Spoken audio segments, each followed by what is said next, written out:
A theory of humorism. Ancient Greek doctors relied heavily on the theory of humorism, a belief that the body was essentially balanced by four substances known as humors, and that any ailment was simply the result of an imbalance of these humors. The four substances, black bile, yellow bile, flame, whatever it is, and blood were all found in the body, and each was associated with a different element: air, fire, earth, and water respectively. Too much of one would cause disease. An excess of black bile in your body, for instance, meant you were melancholic. Too much blood made you amorous and sanguine. While it is easy today to sneer such beliefs, theory like this one, though ludicrous matter historically, the beauty of the ancient wisdom is not that it was actually wise, but that the logic behind it opened the door for future scientific inquiry. Thus, while my cough may not be caused by lack of blood, I can thank Hippocrates and his cohorts for encouraging later doctors to find the actual source of my cough. From fire, black bile, phlegm, so it's three. No, black bile is water. Nope. Yellow bile is fire. Yes. As you see near the end of the passage, the phrase sneer at most nearly means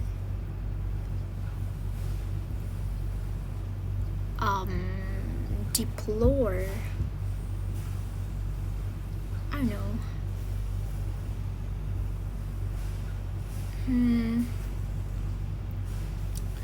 To say something, to say or think that something is very bad.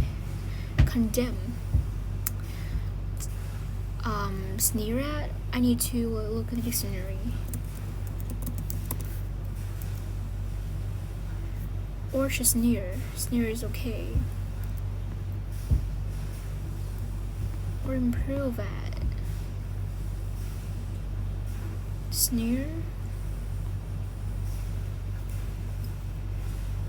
Deride. What about deride?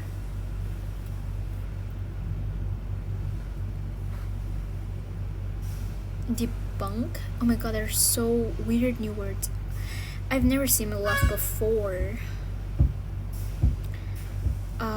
Debunk. Decline, debate. I think it's deplore. Deride.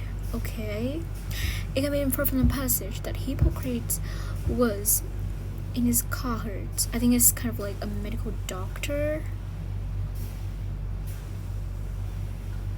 Is not even exist in the dictionary. Okay, let me see. Wait, where is that? Manage dictionaries. Where's the dictionary? I think it's that. Okay, let me try it again. So we have cards. Look up. Okay, here it is.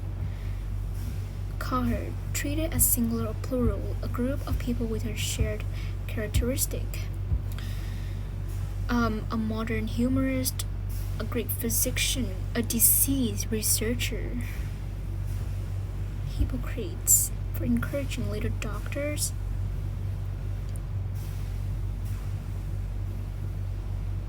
A Greek physician. Which of the following would be the most appropriate subtitle for this passage?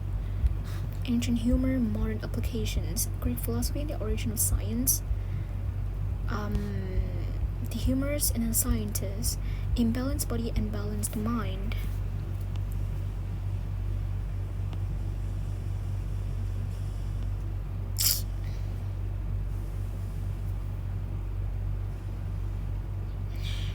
That sucks.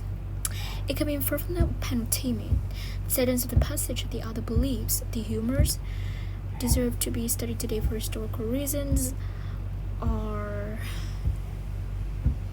laughably inaccurate explanation for elements, can offer alternative treatment for diseases, should continue to be taught in medical schools.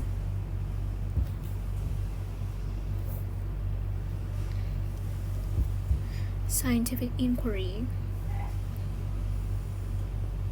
can offer alternative treatment for diseases. I don't know. I knew it. This is kind of really hard, even though it's really short. However, it's challenging. So yeah, let's do another quiz. Packing up. 2 weeks after the funeral. Oh my god. Packing up. 2 weeks after the funeral, we were at our grandmother's house to pack up her things. We had rented a truck for the next morning, and everything which she had ever owned would be gone from the house by midnight the next night. It was a daunting task. Wait, let me see. So the previous tasks were in 11th grade. It was a daunting task. To pack up a person's entire life is always hard, but it was especially difficult to pack up the life of a person who had lived to be 94 years old. Our grandmother had collected a great deal of things over the course of her life. Many of them were rather heavy. It was harder still when that person was someone to whom you were close, meaning that everything that needed to be packed had personal significance. Every time one of us picked up something particularly evocative, we'd have to share it with everyone else in the house. Let me write this down.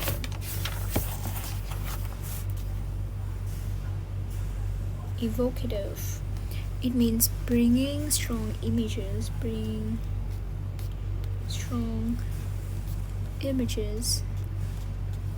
memories, or feelings to mind.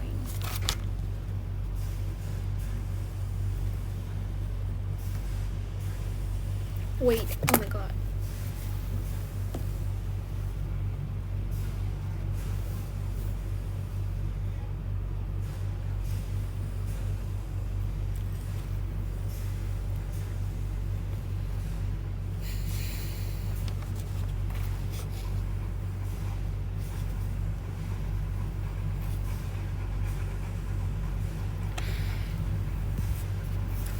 With everyone else in the house, stories and memories would then be shared, and packing would momentarily cease. Occasionally, tears would trickle lightly as though out of a leaky faucet, but for the most part, the memories would trigger laughter. Still, it made a slow process, but much slower. Our grandmother's house was not big, and she had kept it clean, even cleaning it the day before she passed away peacefully in her sleep. That made the packing task a little bit easier, but our grandmother had seemingly never thrown anything out. She had come of age during the Great Depression, and, remembering the pain's opacity, she had made a solemn promise to never do without again. Thus, she had enough preserved foods in her basement to survive the apocalypse for at least 5 years. She had scraps of used wrapping paper from the 1970s that we all recognized as the adornments of Christmas gift past. After we'd unrolled the gift delicately so not to rip too much, she'd always ask for the paper back. She had pots and pans missing handles but still being technically usable. She had boxes from department stores, long since non-existent anywhere in the United States, and she had enough used tinfoil pans and trays to make 100 piles. Some might call this hoarding, but she wasn't a slob. She kept things that she knew she would use again, things that she knew she would someday need it. It wasn't like we discovered stacks of newspaper from 40 years before, empty soda cans, or bags full of misprinted election ballots. No, she just simply had never adjusted to the disposable culture of our parents' generations, the generation that brought things to used once and threw them out. Our mother was an anachronism, but she was not insane.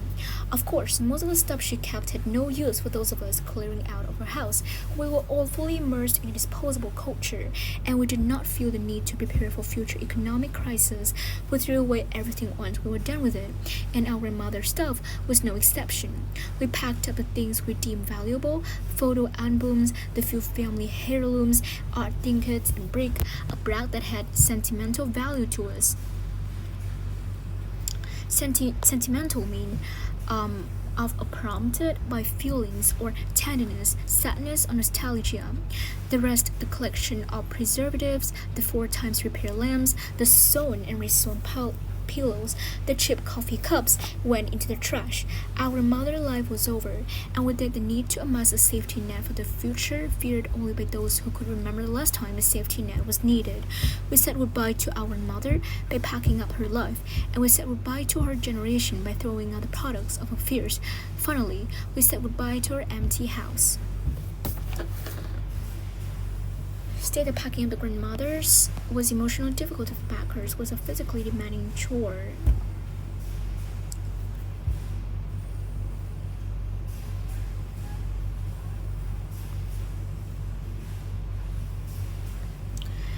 The evocative belongs to which the word follows. Exciting, memorable, I think. Haunting.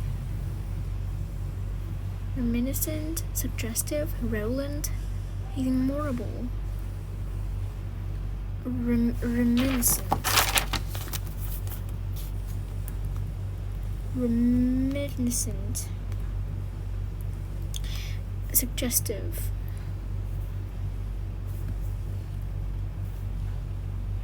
Indicative or evocative, suggestive. Okay, redolent. Strongly reminiscent or suggestive of. Okay. So all of these words have some kind of connection with each other. So no wonder why it is the correct option. The reason why I chose C without any hesitation, because I see the word memorable. I don't care about those two previous words. I just care about the memorable because I think that memorable have something to do with evocative, right? But well, it's not. It's wrong. Grandmother's newly broken pans, stacks of newspapers, old department store boxes, photo albums used wrapping paper. Newly broken bins, stacks of newspaper. Newly broken bins, I think. Stacks of newspaper? I think, like, it's just. Okay, whatever. This. Oh, wait.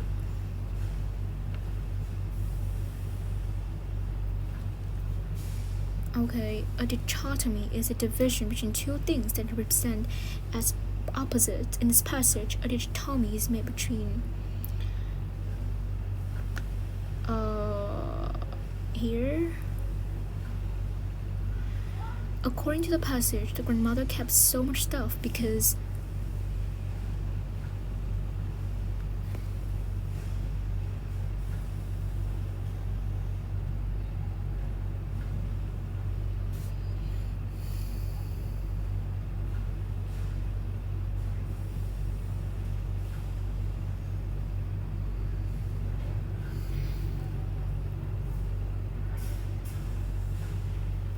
each of the following questions is answered by the passage except: how did the mother live in her house? Yep. Holders. Behavior in the grandmothers. How long did the packers have to clear out the house? Why did the packers not save everything they found in the house?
One of the following narrative voices is employed in this passage. First, personal plural. Okay, thank you so much for watching this. I'll see you in the next video.